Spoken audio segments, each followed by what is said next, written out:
No capítulo desta terça-feira, 3 de setembro da novela Alma Gêmea, Cristina confessa para a mãe que ela estava mesmo com medo de dormir sozinha por causa que ela viu o Guto. Débora manda a filha não ter medo de nada porque ela não é mais criança para ter medo. E não é mais para ela falar em espíritos, porque tudo é fruto da imaginação dela. Rafael entra no quarto, vê as duas conversando e Débora se retira de lá. Cristina fala toda manhosa para Rafael que ela está feliz porque ele vai dormir ao lado dela. Rafael, com cara feia, diz que irá dormir ao lado dela. Cristina diz que só de ter ele ao lado dela ela já se sente melhor. Rafael se deita e já vai se virando para o outro lado, quando Cristina se aborrece e pergunta se ele não vai ao menos dar um beijo nela de boa noite. Ele tenta falar algo, mas Cristina o interrompe dizendo que se ele tem nojo dela, é para ele falar de uma vez. Eduardo tenta se levantar sem que Alexandra acorde, mas ela acorda e pede para ele não ir embora e ficar lá com ela. Eduardo fica olhando para ela. Rafael diz para Cristina que ele não tem nojo dela. Se não é nojo, é o que então para não me desejar? Rafael diz que ela está nervosa e que seria bom ela ficar mais tempo no hospital para se recuperar. Cristina diz que ele quer se livrar dela para poder procurar a Serena.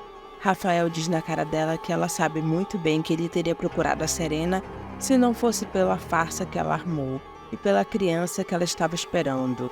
Cristina pergunta para Rafael se agora que ela não está mais grávida, se ele irá abandonar ela. Rafael fica calado e Cristina faz igual à mãe, colocando a culpa da perda do bebê dela no Rafael. Rafael se aborrece e manda ela parar de dizer isso. Cristina joga na cara dele que ela estava sozinha por culpa dele, que não dá atenção para ela. Rafael diz que sabe que deveria estar ao lado dela. Não é preciso ela ficar lembrando ele. Cristina manda ele cumprir a promessa que fez para ela, de dar outro filho a ela. Rafael fica de cara feia não gostando dessa conversa, e Cristina se aproxima dele pedindo que ele dê para ela o filho que ela perdeu, e pede para ele beijar ela. Eduardo diz para Alexandra que eles não podem viver como marido e mulher. Ela ainda não está em condições disso. Eu não estou em condições ou você não me quer? Eduardo pede para ela não ficar nervosa. Você que está com medo que eu quebre tudo, mas eu não vou quebrar nada. Ela diz que sente dor e vontade de chorar. Eduardo tenta acalmá-la e ela pergunta por que ele está lá se não quer dar para ela o mais importante. Eduardo pergunta o que é mais importante. Alexandra diz o amor que ele não pode dar para ela. A Vera foi embora, mas ele não esqueceu ela. Para ele, ela não passa de uma doente. Eduardo pede para ela não falar assim porque ele gosta dela. Alexandra, que não é boba nem nada, diz que ele não gosta dela. Ele tem pena dela. Eduardo fica calado e Alexandra diz que é triste ser alguém que o marido sente pena. Ela vai se deitar sozinha com a dor dela. Ciro conta para Adelaide e Agnes que Xavier fugiu com a ajuda de um homem moreno, jovem. Para ele está cada vez mais claro que havia mais alguém interessado na morte da Luna. Adelaide olha para Agnes, e Agnes, que já desconfia de quem se trate, fica pensativa. Cristina novamente é rejeitada por Rafael.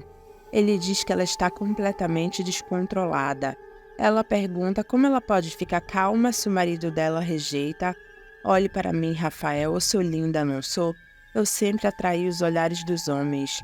Rafael fica com nojo do que Cristina está falando e pede para ela não falar mais, porque ela está se humilhando e está feio. Ela diz que só ele que não tem olhos para ela. Ele se casou com ela, pode fazer dela o que quiser. Ele pode fazer dela a escrava dele. Mas você não tem olhos para mim. Por que você age assim? Caso você ainda pense na sua Luna? Rafael pede por favor para ela não falar na Luna ou na Serena, que para você são uma só. Porque você não pensa em mim e no filho que você me prometeu? Rafael pede para ela entender que a paixão que faz o fogo arder e o amor ele não sente por ela. Ele sentiu pela Luna, pela Serena, mas por ela ele não sente. Cristina pergunta o que ela tem de errado para ele não querer ela. Você não precisa ter nada de errado para eu não te desejar. Creio, sim, que o amor pode surgir aos poucos. Aos poucos? E a chama? E o fogo? Rafael diz que sabe que ela está sofrendo. E por mais que ele saiba que ela fez errado em armar para ele se separar da Serena, ele não quer que ela chore. Ele abraça Cristina e diz que isso é tudo que ele pode dar para ela agora. Ele não vai abandonar ela, principalmente agora que ela perdeu o filho. Ele sabe que parte de tudo que aconteceu é culpa dele e do abandono dele. Rafael faz a caridade de se deitar ao lado de Cristina, e ela fica chorando e diz que ela está com medo de ficar sozinha. Romeu conta para todos que ele está emocionado ao encontrar o neto dele, porque quando ele expulsou a filha dele de casa, ele se arrependeu e procurou muito por ela. E quando ele encontrou o paradeiro dela, ela já tinha morrido. Generosa diz que uma jovem abandonada pelo pai numa cidade não poderia fazer nada, coitadinha. Romeu mostra a foto de Clara para todos e diz que ela acabou indo trabalhar num cabaré.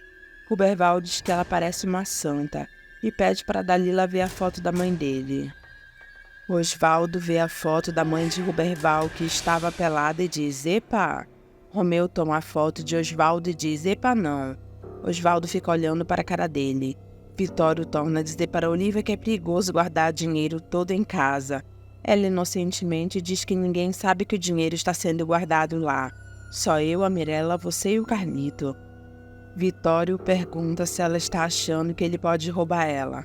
Olivia pede para ele não brincar, porque ele é da total confiança dela.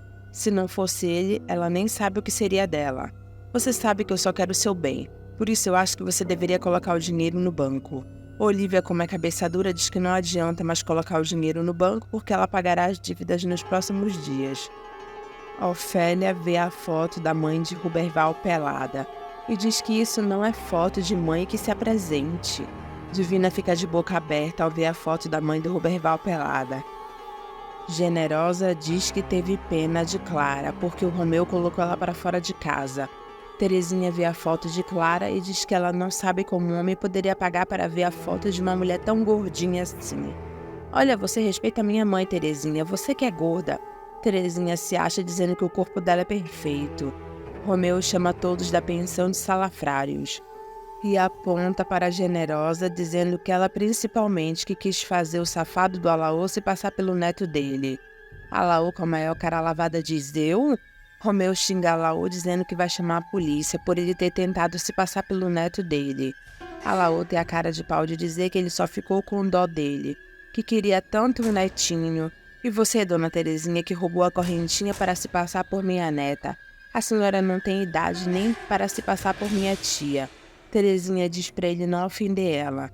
Romeu diz que ofende sim, e ele também vai chamar a polícia para ela.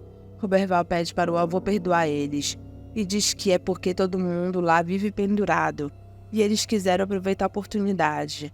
"Ah, não seja tonto, Ruberval." "Eu não sou tonto. É que eu gosto deles, Dalila. Apesar das safadezas deles, né?" Hélio diz para Romeu que o Ruberval está certo. Ele já encontrou o neto dele, para que se vingar? Romeu conta para Ruberval como foi a trajetória dele até encontrá-lo. Dalila, mais aliviada, diz que foi por isso então que o delegado fez tantas perguntas para o Ruberval. E a Dalila, com medo, mandava esconder a medalhinha de qualquer jeito. "O meu coração sempre dizia que era você, Ruberval, o meu neto." Serena diz que agora eles vão ter um bebê e essa família vai ser muito feliz. Romeu fala todo orgulhoso para Ruberval que ele vai ter um filho. Terezinha não deixa de jogar o seu veneno, dizendo que o filho da Dalila não é do Ruberval. Gumercindo chora para Mirella para dar pelo menos um beijo no rosto dela. Carlito se mete e grita com Gumercindo, dizendo nada de beijos. Se ele vai beijar a Mirella, ele tem que dar para ele uma dúzia de bolinhas de gude. Gumercindo diz para Carlito que ele não tem esse dinheiro agora. Carlito pergunta para a irmã por que ela resolveu namorar com esse perrapado. Gumercindo fecha a cara e Mirella acha graça. Romeu pede explicações sobre o filho da Dalila não ser do Ruberval. Dalila pede para Terezinha não falar sobre isso agora e Divina chama a atenção de Terezinha. Não é fofoca, é a realidade dos fatos. Quando o Ruberval casou com a Dalila, ela já estava grávida, o filho é de outro. Romeu pergunta para o neto se ele foi enganado. Ruberval diz que não. Ele ama a Dalila e ama a criança como se fosse dele. Terezinha diz para Romeu que o bebê de Dalila não merece ser herdeiro dele. Ele certamente não vai querer que o dinheiro dele vá parar nas mãos de alguém que não esteja o sangue dele. Divina pergunta para Terezinha se ela está querendo prejudicar a Dalila. Osvaldo vai para cima de Terezinha, dizendo que ele esgana ela. Roberval grita: chega, chega, eu sempre trabalhei. E nós vamos continuar vivendo com o dinheiro do meu trabalho. Ele olha para Romeu e diz que se ele não quiser aceitar ele como neto porque ele se casou com a Dalila, é melhor ele ir embora. Osvaldo manda Roberval não exagerar porque um dinheiro sempre é bom. Roberval diz para Osvaldo que ele casou com a Dalila por amor. Romeu se emociona com a atitude de Roberval e diz que está orgulhoso dele, por ele ter um neto com a dignidade dele. Ele fica até pensando que se uma pessoa digna como ele tivesse casado com a filha dele, talvez ela tivesse viva para perdoar ele. E tem mais, esse filho que está para nascer é tão parente meu quanto você, meu neto. Dalila e Divina ficam felizes com o que Romeu falou. Julian pergunta para Agnes se ela já pensou na possibilidade do filho dela que morreu ser o irmão da Luna, o Hélio. Adelaide fica de boca aberta. E Agnes pergunta se ele está querendo dizer que o Hélio pode ser o filho dela que ela perdeu. Adelaide gosta da ideia e diz para Agnes que pode ser sim. Certos laços perduram vida após vida. Agnes diz que nunca sentiu nada de especial pelo Hélio, mas a senhora gosta dele, não gosta? Agnes diz que sim. Adelaide diz que sempre gostou do Hélio. Agnes diz que a Luna e o filho dela não conviveram tanto assim porque ele morreu. Julian diz que eles podem ter convivido muito mais em outras vidas. Agnes pede para eles pararem de especulações, porque depois de tudo que aconteceu, a vida dela virou de cabeça para baixo. Ela não sabe se sente preparada para pensar nessa nova ideia. Ela pede licença para ir tomar um ar. Julian pergunta para Adelaide se a Agnes se sentiu mal. A minha filha está mudando, Dr. Julian. Ela deve ter ido conversar com o Ciro. Antes ela o desprezava, agora tem uma grande afinidade com ele. Agnes procura Ciro para desabafar e diz que desde quando a Serena provou que tinha a alma da filha dela, a vida dela mudou completamente. Ciro fica escutando atentamente Agnes. E o Dr. Julian agora vem me dizer que ele acha que o Hélio pode ser o meu filho que partiu. Ciro pergunta se ele for, se vai dar alguma coisa. Claro que mudaria, porque eu saberia que ele teve uma nova oportunidade de vida. Eu sempre me culpei tanto por ter ido àquela festa e deixado meu menino com febre e ele morreu. Ciro diz que se preocupa dos sentimentos dela ficarem ligados somente no passado. Se a Luna e o Hélio voltaram porque tiveram uma oportunidade de viver. Todos nós podemos renascer sempre. Podemos morrer e reviver várias vezes numa mesma vida. Você sofreu, teve decepções, mas a vida continua. Renasça, Agnes. Agnes pergunta como. Ciro diz que se ela deixar, ele ajudará ela a renascer. Agnes diz que sim. Não use mais os cabelos tão presos, eu já pedi. Ela fica sem graça. E Ciro solta novamente os cabelos dela e diz que ela ainda é muito bonita. Tem muito o que viver. Os dois ficam se olhando profundamente e Ciro diz que ele quer ajudar ela a descobrir a vida novamente. Ele beija Agnes. Dalila e Roberval contam para Vitório a história do Romeu e que agora o Roberval é rico. Vitório se aproxima de Alaô dizendo que ele aprontou no restaurante pensando que estava rico. Oxe, era brincadeirinha, bichinho. Eu posso explicar tudinho. Vitório diz que quer ver ele se explicar quando estiver voando pela janela. Alaô fica com medo. Você humilhou a Olivia, me humilhou. Vitório levanta Alaô pela roupa e passa ele por cima do sofá. Alaô consegue se soltar de Vitório e corre para se esconder atrás de Ofélia. Vitório pega Alaô novamente, dizendo que vai jogá-lo pela janela. Dalila manda Vitório atirar o Alaô e a Terezinha também pela janela. Hélio, como é um bom moço, se mete e pede para Vitório não fazer isso. Abílio manda Vitório escutar o que o Hélio diz, porque atirar pessoas pela janela é crime. Osvaldo coloca mais lenha na fogueira, mandando Vitório atirar o Alaô pela janela porque ele quer ver se ele tem asas para voar. Hélio e Serena intervêm e pede para Vitório não jogar o Alaô pela janela. Alaô tem a cara de pau de pedir para Vitório para ele voltar para o emprego dele no restaurante. Vitório joga Alaô para longe dele.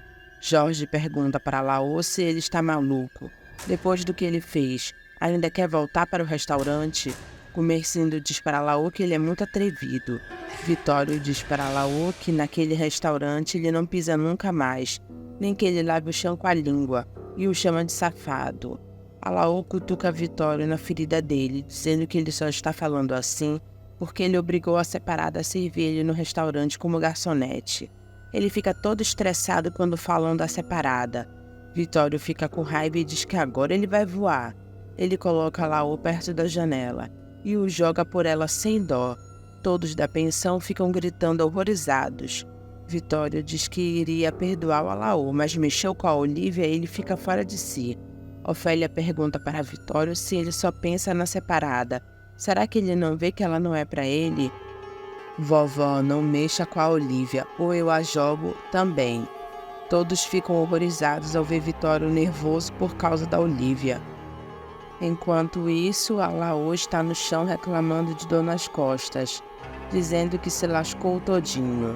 Divina aparece e ajuda a Laô a levantar e a entrar em casa novamente. Agnes e Círio estão se beijando. Depois ela percebe que não deveria ter deixado isso acontecer. Ela se afasta de Círio e diz que ele se excedeu. Não, eu não me excedi. Eu queria beijá-la há muito tempo. Agnes diz que ele não deve. Ele pergunta por quê. Porque eu não quero me relacionar afetivamente com ninguém. Círio diz que ela precisa se abrir para o mundo. Não com você, Ciro. Você é muito mais novo que eu. Ciro pergunta qual é o problema. E Agnes deixa claro que ela não quer mais amar novamente. Ela está bem. Essa vida é a dela e ela se acostumou com ela. Ela não quer mais correr o risco de sofrer novamente. Quem não corre riscos não é feliz. Agnes faz drama, dizendo que ele poderia ser quase o filho dela. Mas eu não sou. Agnes pede por favor para ele nunca mais fazer isso, porque senão ela vai ter que pedir que ele se afaste dela. Ciro fica calado olhando para ela. Ela torna a pedir para ele nunca mais a beijá-la e sai do quarto. Ciro fica triste com a atitude da Agnes. Guto aparece e segura o pé de Cristina enquanto ela estava dormindo. Ela acorda assustada. Guto pergunta se ela pensou que ele havia ido embora para sempre. Ela pensou que havia conseguido Rafael. Apesar de tudo que ela fez, ela não conseguiu ele. Cristina manda Guto falar baixo, porque o Rafael pode acordar. Guto fala com raiva, dizendo que o Rafael não pode ouvir ele. Ninguém mais pode ouvir ele, somente ela, porque ele está na consciência dela. Tudo o que ela faz é inútil porque o Rafael ama a Luna. Cristina diz que o Rafael já se afastou da Serena, mas a Luna está perto, está no ateliê, junto dos vestidos dela, do piano, do retrato dela. Ela sempre vai estar lá esperando por ele. Ele conversa com a Luna e fala de você. Cristina fica pasma e diz de mim. Guto pergunta para Cristina por que ela não vai lá olhar a rival dela. Porque quem sabe se ela não estivesse mais ali, o Rafael esquecesse e olharia para ela. Depois que o Guto vai embora, Cristina fica pensativa e diz que ele está certo. A Luna sempre está lá no ateliê à espera dele. Cristina começa a apertar as teclas do piano com raiva. Rafael acorda com um barulho e percebe que a Cristina não está ao lado dele. Ele se levanta e vai atrás dela. Enquanto isso, a louca e invejosa da Cristina diz para o retrato de Luna que ela sempre quis tomar o que é dela. Sempre quis tudo que deveria ser meu, tudo. Agora você voltou para tirar o Rafael de mim. Ela pega o retrato de Luna e diz que irá acabar com ela. Rafael ouve um barulho vindo do ateliê. Cristina rasga a foto de Luna. Rafael entra na hora no ateliê e vê Cristina furando a foto de Luna.